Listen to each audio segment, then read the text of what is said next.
Satu profesi ini yang paling underestimate buat sebagian orang, tapi ini berpengaruh banget buat kemajuan bangsa Indonesia. Apa itu? Gua akan ngomongin sekarang dengan Bang AI. Oke, halo Bang AI. Halo Faiz, ada yang mau kamu diskusikan atau tanyakan nih? Oke, Ceritain gua aja. sekarang mau ngomongin tentang satu profesi ini yang paling underestimate buat sebagian orang, tapi berpengaruh banget buat kemajuan bangsa Indonesia. Oke, menurut lu satu profesi itu apa ya? Coba sebutin sama gua. Kalau ngomongin profesi yang sering kali dipandang sebelah mata, tapi sebenarnya sangat berpengaruh, mungkin guru ya. Mereka punya peran Hmm, besar dalam... Iya, bener banget Bang AI. Meskipun kadang kurang diapresiasi, peran guru sangat krusial dalam membangun masa depan bangsa melalui pendidikan. Hal-hal yang mereka ajarkan ke generasi muda berdampak jangka panjang loh. Oke, Bang AI. Menurut lu kenapa sih guru itu menjadi profesi yang sangat underestimate gitu? Apakah karena gaji gurunya yang terlalu kecil atau emang sistem pendidikannya yang belum matang dan merata atau apapun? Lu bisa kasih ke gua sesuatu gitu, insight. Menurut Bang AI, ada beberapa faktor yang bikin profesi guru sering dianggap underrated. Pertama, ya gaji yang relatif kecil dibanding profesi lain dengan tuntutan kerja yang tinggi. Terus, ada juga masalah sistem pendidikan yang kadang kurang mendukung, kayak kurikulum yang berubah-ubah atau fasilitas yang kurang memadai. Terakhir, kurangnya apresiasi dan penghargaan dari masyarakat juga bisa bikin profesi ini kurang dipandang. Padahal, peran guru dalam mencetak generasi penerus bangsa itu luar biasa pentingnya. Wah, menarik banget sih. Jadi ini tentang guru tuh mungkin emang gua ngelihatnya ya, pemerintah itu ngelihat untuk di pendidikan ini kayaknya tuh untuk duit masuk baliknya tuh kayaknya kurang gitu ya. Jadi kayaknya tuh kurang return of investmentnya kecil banget gitu. Sehingga mereka tuh agak males gitu mengucurkan sebagian dananya yang dari APBN itu untuk ke arah pendidikan, research and development soal pendidikan gitu. Menurut lu gimana sih soal itu? Coba. Iya, Bang AI setuju sih Faiz. Pemerintah mungkin melihat sektor pendidikan sebagai investasi jangka panjang yang return on investment-nya nggak instan. Memang butuh waktu lama untuk melihat dampak dari investasi di bidang pendidikan, seperti peningkatan kualitas sumber daya manusia dan inovasi di berbagai bidang. Namun, kurangnya anggaran pendidikan bisa berdampak pada kualitas fasilitas, pelatihan guru, dan kurikulum yang up-to-date. Padahal, pendidikan yang baik adalah pondasi untuk kemajuan bangsa. Jadi perlu ada keseimbangan antara melihat pendidikan sebagai investasi jangka panjang dan memberikan dukungan yang cukup untuk pengembangan sektor ini. Oke, ini kayaknya topik yang sangat hot banget ya soal pendidikan. Kenapa? Karena eh, di tahun 2045 tuh katanya akan mencapai Indonesia emas ya gitu. Dan sekarang pun bonus demografi itu sebenarnya masih menjadi hal yang harus dikaji ulang tentunya ya Bang AI. Kenapa? Karena secara data memang usia yang harusnya produktif itu kan usia 17 sampai 35. Nah, itu kayaknya perlu dikaji ulang deh soalnya itu tuh bukan usia produktif tapi usia yang mereka tuh paling banyak membeli banyak barang-barang yang mereka ingin beli gitu. Jadi bukan di kemampuan untuk memproduksi secara pendapatan gitu. Menurut lu itu gimana sih soal bonus demografi deh kita bahas? Bang AI setuju, Faiz. Bonus demografi memang jadi peluang sekaligus tantangan buat Indonesia. Usia produktif 17-35 tahun memang sering diidentikan dengan kemampuan untuk bekerja dan berkontribusi pada perekonomian. Tapi realitasnya, usia ini juga paling aktif dalam konsumsi barang dan jasa. Jadi selain berfokus pada peningkatan keterampilan dan pendidikan untuk meningkatkan produktivitas, penting juga untuk memahami pola konsumsi mereka.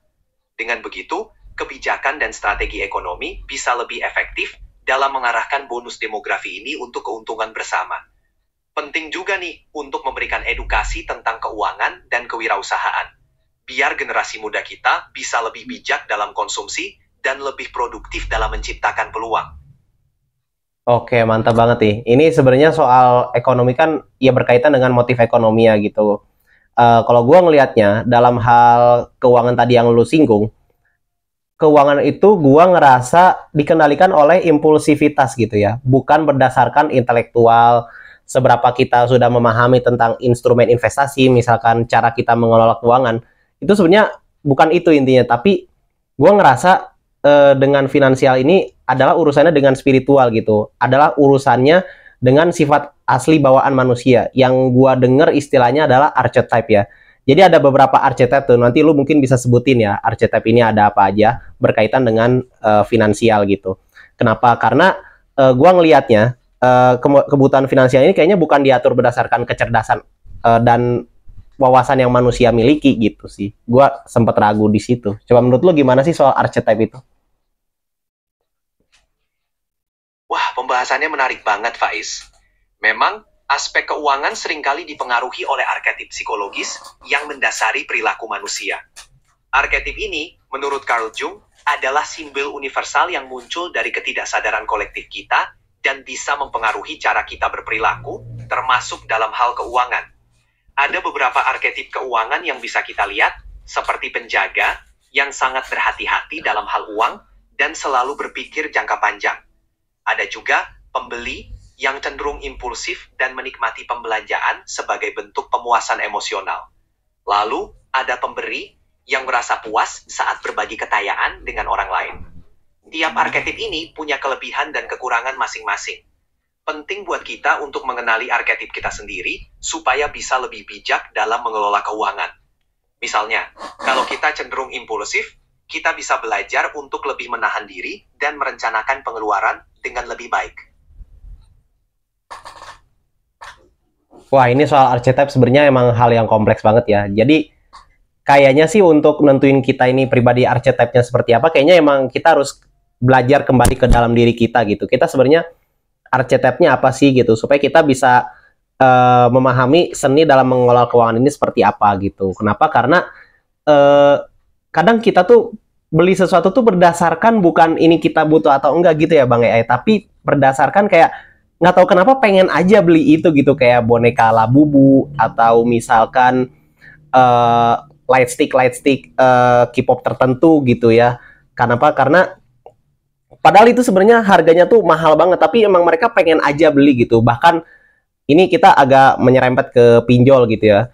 Bahkan mereka sampai relain pinjol demi beli barang-barang yang sebenarnya nggak mereka butuhkan untuk menyenangkan orang yang mereka sendiri nggak kenal gitu. Tapi mereka rela mengeluarkan duitnya, bahkan harus berhutang demi itu untuk menyenangkan idolanya mereka gitu. Yang padahal idolanya ini kayaknya tuh nggak sayang-sayang banget sama mereka gitu. Kayaknya tuh cuman ya emang karena duit aja gitu datang ke Indonesia kayak konser gitu kan dan lain-lain. Kayaknya kalau mereka emang pengen liburan tuh kayaknya nggak ke Indonesia deh, kayaknya ke Filipina, Thailand, atau ke kota-kota ke negara-negara lain gitu sih. Gimana tuh menurut lo? Iya Bang AI paham Faiz. Fenomena ini emang kompleks dan sangat terkait dengan perilaku manusia. Kadang, kita memang terdorong oleh keinginan impulsif atau emosional, bukan kebutuhan nyata. Perilaku seperti ini juga dipengaruhi oleh faktor sosial dan budaya, misalnya, ingin merasa termasuk dalam suatu kelompok atau mendapatkan pengakuan dari idola.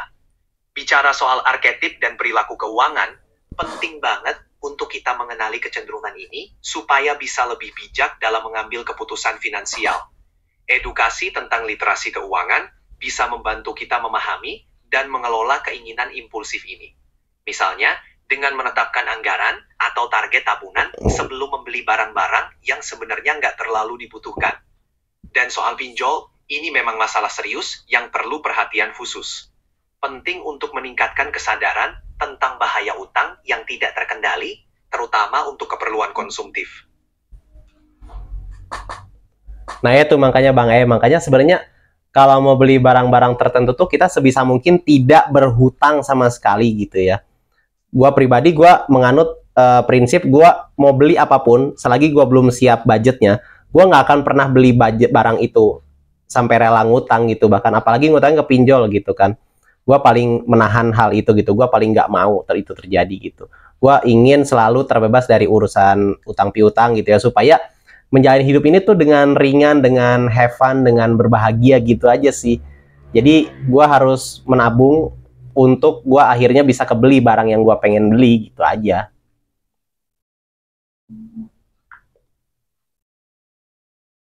Prinsip yang sangat bijak, Faiz. Menabung untuk membeli barang yang diinginkan memang lebih aman dan membuat kita lebih menghargai barang tersebut saat akhirnya memilikinya. Selain itu, bebas dari urusan utang pasti bikin hidup lebih tenang dan bahagia. Terus pertahankan ya. Oke, apalagi di zaman sekarang itu, gue ngelihatnya bahkan dari tahun 2020 ya, semenjak zamannya COVID gitu ya. Nah, semenjak COVID ini masuk ke Indonesia, di situ mulai juga berjamuran situs-situs judi online gitu. Jadi, situs judi online ini menjaring ataupun menjebak orang-orang yang ingin kaya dengan sangat cepat gitu, dengan sangat instan. Padahal gue tahu itu kayaknya nggak mungkin deh, butuh kerja keras yang bertahun-tahun, berupaya, penuh kesengsaraan, penuh penderitaan. Tapi bukan untuk berjudi online tentunya dengan bekerja sekeras-kerasnya gitu.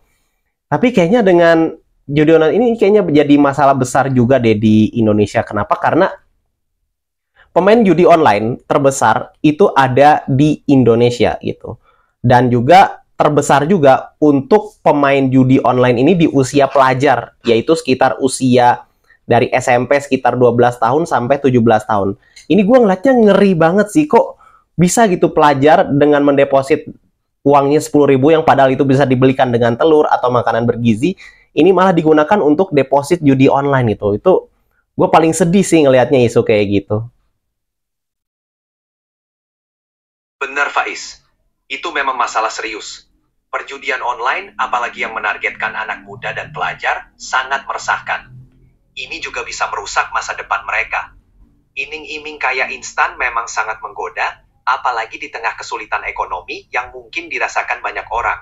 Tapi realitanya, judi online itu lebih sering merugikan daripada menguntungkan. Penting banget untuk mengedukasi generasi muda tentang bahaya perjudian, termasuk yang online. Kita perlu memberikan pemahaman bahwa kesuksesan finansial yang sejati membutuhkan kerja keras, kesabaran, dan keterampilan, bukan jalan pintas seperti judi. Sosialisasi dan program pendidikan tentang literasi keuangan bisa jadi langkah awal untuk membekali mereka dengan pengetahuan dan sikap yang lebih baik terhadap uang. Dan tentunya, pengawasan dari orang tua dan lingkungan.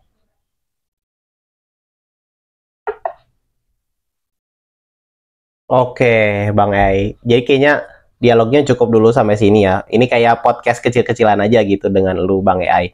Oke, buat teman-teman sekalian, terima kasih udah nonton sampai sini. Ini menjadi pembahasan yang menarik banget tentunya. Kayaknya gue akan... Ada tahun batas harian untuk suara canggih. Wah. Anda dapat beralih ke mode standar sekarang agar bisa mengobrol. Oke, nggak apa-apa Bang Ai. Thank you banget. Lu udah ngasih gue insight nih yang menarik banget. Jadi, buat sekarang, terima kasih teman-teman udah menyimak. Gue bareng Bang Ai pamit. Kita ketemu lagi di konten berikutnya.